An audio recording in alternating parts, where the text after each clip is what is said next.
जो बचपन से आज तक चीजें सुनी हैं, आज हम जो सवाल अपने तरफ से भी आपसे पूछ रहे हैं गुरुजी, बिल्कुल बिल्कुल कि हमने जो पूजा पाठ या जो भी विद्याएं या जो भी चीजें हमने बचपन से आज तक सुनी है या हमारे जैसे हजारों लोगों ने सुनी या हम जिस भी धर्म पंथ किसी को भी हम सुने हों, तो उसमें परमात्मा तक की ही विद्या, परमात्मा तक की ही पूजा, भगवान तक की पूजा हमारे हिंदू धर्म में यदि लिया जाए तो ब्रह्मा विष्णु महेश, इससे ऊपर कोई चीज हमने आज तक बचपन से नहीं सुनी। इन्हें सर्वोपरि माना गया है, इन्हें सबसे बड़ा परमात्मा माना गया है, बाकी देवता इनके नीचे हैं, क्योंकि इससे बड़ी हमारे हिंदू धर्म शास्त्र में कोई पूजा ही नहीं होती, क्योंकि ज्यादा से ज्यादा विष्णु भगवान की होगी, चाहे वो रामार्चा हो और चाहे भागवत हो या फिर शिव जी के हो, आपके कह सकते हैं ये महामृत्युंजय हो, ठीक है, कोई भी पूजा हो, या तो ब्रह्मा जी मतलब विष्णु जी की है या शिव जी की है, ब्रह्मा जी की तो शायद एक दो पूजा ही हो। और तो इसके ऊपर का ज्ञान तो मुझे नहीं लगता कि महाराज जी मुश्किल से मुश्किल 10% लोगों को होगा, क्योंकि वो ये भी नहीं जानते और कम जी कि इसके ऊपर भी कुछ है। जी गुरु जी, यही सब काल का बंधन है जी। पूजा से पुण्य मिलेगी जी तो भी बंधन है, जी। पाप होगा तो भी बंधन है। जी गुरु जी, है तो बंधन ही। जी। विष्णु जी में वो क्षमता नहीं कि तुम्हें मुक्ति दिला दें, जी। शंकर जी में क्षमता नहीं मुक्ति दिला दें, जी। ब्रह्मा जी में क्षमता नहीं, राम जी में क्षमता नहीं, कृष्ण में क्षमता नहीं। जी। कृष्ण भी दिला सकते तो मोक्ष तक पहुंचा सकते हैं, जी। पहले ही बताया और वो जी दर्शाते हैं। जी गुरु जी, जो साफ स्पष्ट बात है, गुरु के सिवा कोई मुक्ति दिलाने वाला तीन लोक में है ही नहीं। जी। और ना हो सकता है। मैं इसके चैलेंज के साथ, दावे के साथ कहता हूं कि गुरु के सिवा मुक्ति का दाता कोई भी नहीं है। जी गुरु।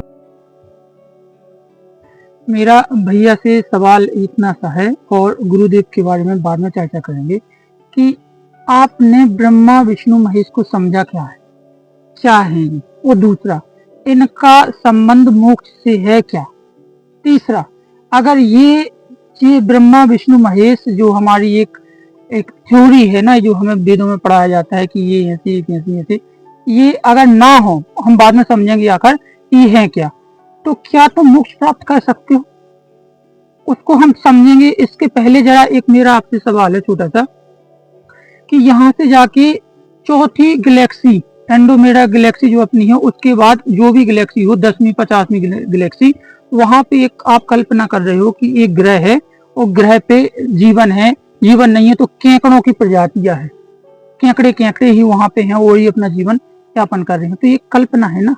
क्या आप वहां पे गए हो? अगर आप गए हो तो जो वहां का अनुभव है, जो प्रैक्टिकल है, ये ब्रह्म का एक हिस्सा है। अगर आप पहुंच भी जाते हो और आप देख भी लेते हो तो ये एक मात्र हिस्सा है कि जिसका तुम वर्णन कर सकते हो। अब हम ये ब्रह्म एक अलग विषय है, वो बाद में चर्चा करेंगे, पहले हम ब्रह्मा विष्णु महेश पे बात करते हैं। देखिए ब्रह्मा, अच्छा एक चीज सोचिए कि जब हम नाम लेते हैं तो ब्रह्मा से स्टार्ट क्यों करते हैं, विष्णु महेश ब्रह्मा क्यों नहीं करती, या महेश ब्रह्मा विष्णु क्यों नहीं करती, ब्रह्मा से क्यों स्टार्ट करती? ब्रह्मा का मतलब है निर्माण, निर्माण तत्व, जिसमें हम कई प्रकार की चीजों का निर्माण करते हैं। हम जब विष्णु का मतलब है पालन करना, यानी जो चीज हमने निर्माण कर ली या बना दी, फिर उसका दायित्व है हमारे ऊपर कि हम उसे निभाएं या पालन करें। तीसरा संहार करना, शिव तत्व। जब शिव तत्व आता है तो तुम्हारे अंदर जैसे निर्माण की प्रक्रिया चालू होती है और फिर पालन की प्रक्रिया चालू होती है, तो इन दोनों के बीच में संहार की प्रक्रिया स्वतः ही पैदा हो जाती है। वो कैसे, वो बाद में समझेंगे। अब हम पहले समझते हैं ब्रह्मा जी आखिर हैं क्या, क्या है निर्माण। देखिए जब हमारे अंदर चेतना जागती है, पहली चेतना जागती है ब्रह्म तत्व को प्राप्त करने के लिए, वो होती है जो जगी हुई चेतनाओं को मार के वो चेतना जगाई जाती है, और दूसरी चेतना हमारी तब जागती है जब बचपन से ग्रो हो रहे हैं। जब हमारे अंदर चेतना आती है, मम्मी पापा कहना स्टार्ट हो जाती हैं, कहते हैं ना जब कि बच्चा बोलने लगा, तो वहां से चेतना स्टार्ट होती है, और जैसे चेतना स्टार्ट हुई तो ब्रह्म तत्व आपके ऊपर लग गया, वो जकड़े हुए है पहले से ही। निर्माण करना, वहां पे आपका ब्रह्म तत्व, ब्रह्मा जी जिनको बोलते हैं वो, मैं उनको ब्रह्म तत्व बोलता हूँ, और उसका आशय है निर्माण करना। वहां से आपकी जिज्ञासा पैदा हो गई, हम टीचर बनेंगे, हम बम्बई में प्लाट लेंगे, हम फौज बनेंगे, मतलब कल्पना के आधार पे आपने निर्माण करना स्टार्ट कर दिया। वहां पे लागू होता है ब्रह्म तत्व, वो है ईश्वर और उसका अंश।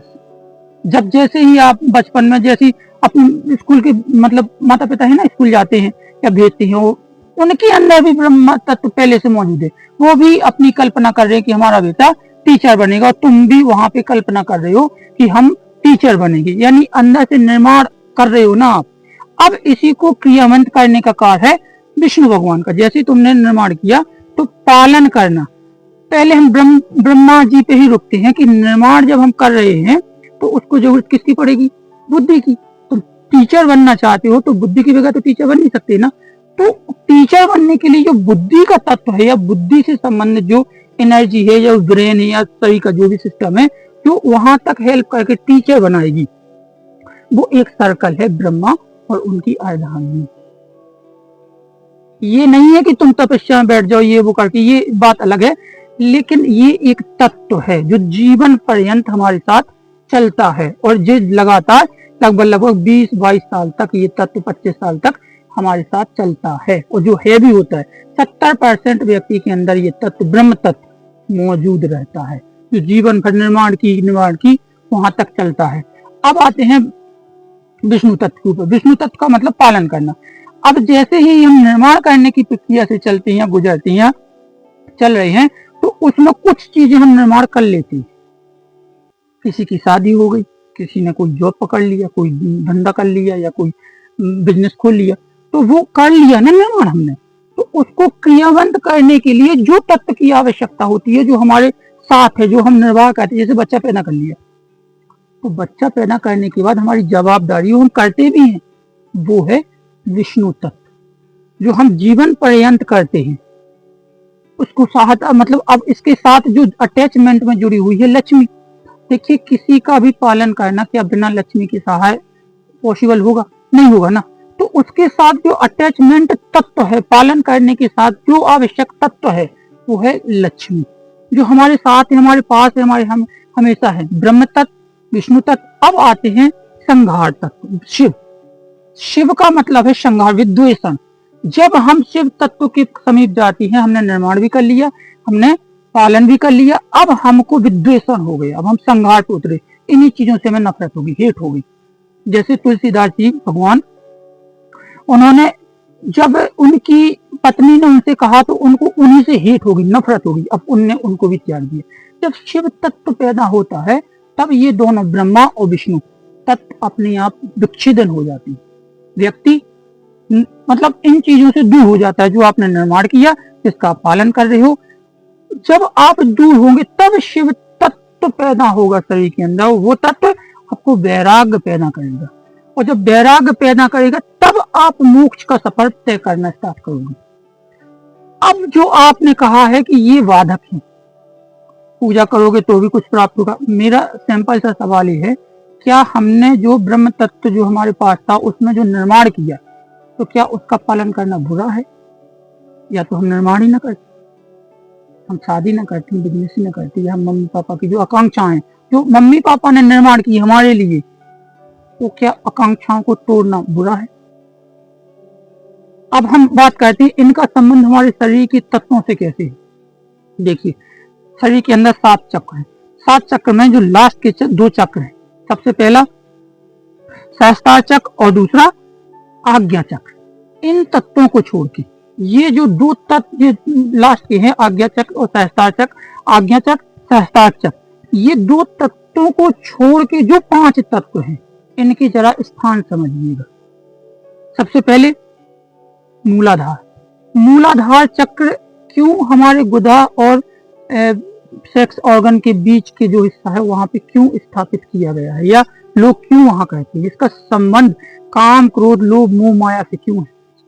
जब हमारे अंदर ये तत्व मौजूद हैं, ब्रह्मा विष्णु महेश तत्व, इसी के साथ काम, क्रोध, लोभ, मोह, माया, ये भी हमारे अंदर है, ये भी अपनी 5 जगहें बनाए हुए हैं, और 5 ही जगह पे ये 5 तत्व चक्र ये भी स्थापित है। तो जैसे जैसे हम सफर पर आगे बढ़ते हैं, या पहले चक्र से जैसे ही अपनी गति या उस तत्व पे विजय प्राप्त करना स्टार्ट कर देती हैं, जैसे हम मूलाधार चक्र यानी हवस या वासनाएं। वासनाओं का मतलब सेक्स ही नहीं है, बहुत सी चीजें इसमें ऐड की जाती हैं। वासनाओं का मतलब बहुत सी चीजें, किसी से अपेक्षाएं ना करना, किसी के प्रति सम्मोहित ना होना, और ये महत्वपूर्ण स्त्री वर्ग से नहीं है, किसी भी चीज, टमाटर है, टमाटर के प्रति आकर्षित ना होना कि हम सब्जी में डालेंगे अच्छा स्वाद मिलेगा, ये अलग है। बहुत सी चीजें जब मूलाधार चक्र पे आप विजिट करोगे या उस पे जकड़ोगे या उस पे विजय प्राप्त करना स्टार्ट करोगे, तब आपको पता लगेगा कि जो मूलाधार चक्र है, जो हवस, मतलब कुल मिला के मूलाधार का मेन जहाँ पे स्थापित है, इसका सीधा सीधा संबंध 5 इंद्रियों के फर्स्ट द्वार से है। और वो द्वार क्या है? हमारा सेक्स। सेक्स का मतलब जो है ना हमारा लिंग, उससे संबंध उस चक्र का है। जिस दिन आपने उस पर विजय प्राप्त करना स्टार्ट की या उसको अंकुश में लाना स्टार्ट कर दिया, तो अकेले उससे, अब समझो, उससे सिर्फ सेक्स के कई और भी दायरे हैं, अनंत दायरे हैं, उन पे आप विजय प्राप्त करना स्टार्ट कर दोगे। जैसे ही इस पे विजय प्राप्त करना स्टार्ट कर दोगे, तो आपका जो विष्णु तत्व है, विष्णु तत्व, वो तत्व पे आप विजय प्राप्त सडनली करना स्टार्ट कर दोगे। आप जो पालन कर रही हो ना, समझिए, तो उस पालन करने की दर कम हो जाएगी, आपको उससे मोह विच्छेदन होगा विष्णु तत्व से। और जैसे ही आप इस पे पूर्ण विजय प्राप्त कर लोगे, तो आपके अंदर पैदा हो जाएगा सीधा सीधा सडनली कि हमारा ना कोई बाप है, हमारा कोई पुत्र है ना, और फिर तुम सीधे डायरेक्ट एंट्री करोगे शिव तत्व पे, वैराग की तरफ बढ़ना स्टार्ट कर दो। अब समझते क्या हो भगवान की? जब हम यहाँ से गति तय करते हैं, स्टार्ट करते हैं या सफर तय करते हैं, तो धीरे धीरे हमारे जो ब्रह्मा विष्णु और महेश के तत्व हैं, इसको विच्छेदन करना स्टार्ट कर देते हैं। जो इनकी एक तरीका से जो माया का तत्व है, जो हमें समाये थे, जो हमने कर चुके हैं, जो हम बना चुके हैं, उसमें अवरोध पैदा करना स्टार्ट कर देती है। और जैसे ही इनमें अवरोध पैदा हुआ, तो शिव तत्व में जैसे ही हम समाहित स्टार्ट हो गए, तो हमारे जो मैंने बताया ना 5 तत्वों को विजय प्राप्त करना, ये हो गया हमारे ब्रह्मा विष्णु महेश। ब्रह्मा विष्णु को पार कर लेना, काम क्रोध लोभ मोह माया को पार कर लेना, समझिएगा। और जो स्थान है ना शरीर के महत्वपूर्ण स्थान, 5 इंद्रियां, इन पे विजय प्राप्त कर लेना। और इन पे जैसे ही विजय प्राप्त करेंगे, और शिव तत्व में जैसे ही आप सम्मिलित होंगे, तो आपका ये और ये आज्ञा चक्र और सहस्त्रार चक्र फिर आपको मोक्ष का सफर तय कराएगा। और मोक्ष क्या है? ये कहने मात्र से नहीं है, ना तो कोई आज तक जो गया है ना लौट के आया कि मोक्ष क्या है। मोक्ष का मतलब इन्हीं तत्वों पे विजय प्राप्त कर लेना, ये आत्मबोध हो जाना, ब्रह्मा विष्णु और महेश तीनों तत्वों पे आपका विजय प्राप्त कर लेना। और जैसे ही आप इन पे स्लोली विजय, यानी निर्माण, पालन और संहार, इन पे जब तुम विजय प्राप्त करोगे, तो काम क्रोध लोभ मोह तो सटनली ही चली जाएगी। और जैसे ही ये जाएंगी, तो आपके जो 5 चक्र है ना, ऑटोमेटिक ही आपका, जो कहते हैं ना कि कुंडली बैठी है ऐसी करके, ये अपने आप ही स्वतः ही आपको बोध हो जाएगा, फलाना चक्र जागे तो फलाना चक्र जाएगा, फलाना चक्र जाएगा। और 5 तत्व शरीर के ये भी मेंटेन में आ जाएंगे। यहाँ से जब आगे का आप सफर तय करोगे, वो है आज्ञा चक्र से स्टार्ट करोगे, तब आपको ब्रह्म का मतलब प्राकृतिक के नियम और इसके ऊपर जो एक एनर्जी है, जो प्राकृतिक को भी संचार करके अपने आप ही उस सिस्टम में लगाई बैठी। जैसे पानी है तो अपनी एक सीधी, तो कैसे भी ऐसा अगर तालाब हो तो पानी अपनी ऐसा ही रहेगा, सीधी रहेगा। हवा का जो वेग है वो जो है वो वही रहेगा प्रकृति के अनुसार। पेड़ है अपनी जगह पे। इन नियमों को आप यहाँ से समझते हो आज्ञा चक्र से, सिर्फ प्रकृति के नियम को, जो नेचर है ना उसके क्रिएशन को समझते हैं, उसके नियम को समझते हैं। कि माचिस में जब हम सिक करते हैं ना, सिक, तो ना तो माचिस में आगी है ना रोगन में आगी है, तो इन दोनों में जब आगी छुपी, यानी दो को हम रगड़ते हैं, तो रगड़ने की जो प्रक्रिया है वो नेचर में वो नियम छुपा हुआ है। तो हम जब रगड़ते हैं तब तीसरी चीज निर्माण होती है, उसको कहते हैं हम नेचर। 2 चीजों को मिलने के बाद तीसरी चीज जब निर्माण हो, या उसके जो नियम स्ट्रक्चर हैं जो तीसरी चीज निर्माण करने के लिए आवश्यक है, उसे हम कहते हैं प्राकृतिक। सिर्फ यहाँ तक आने पे आपको प्राकृतिक के नियम समझ में आ गए। सिर्फ टोटली प्राकृतिक के नियम। और जैसे ही आप यहाँ से आगे सफर करोगे तो प्राकृतिक के ऊपर एक शून्य अवस्था है। जैसे कहते हैं ना ब्रह्म के 4 रूप, तो जो लास्ट वाला रूप है वहां पे आप शून्य हो जाओगे। शून्य का मतलब आपको देह मतलब इनसे एक वो अवस्था एक अलग होती है, वो प्रैक्टिकल करने वाले, अनुभव करने वाले समझते हैं। तो मेरा सीधी सी बात ये है कि भगवान है क्या, पहले इसको समझो, फिर इसके बाद तत्व क्या है इसको समझो, और फिर 5-7 चक्र हैं इसको समझो, काम क्रोध लोभ मोह माया ये क्या है इनको समझो, और कैसे आपस में ये एक्टिविटी है, कैसे जकड़े हुए, इसको पहले समझो, तब आप मोक्ष का सफर तय करोगे।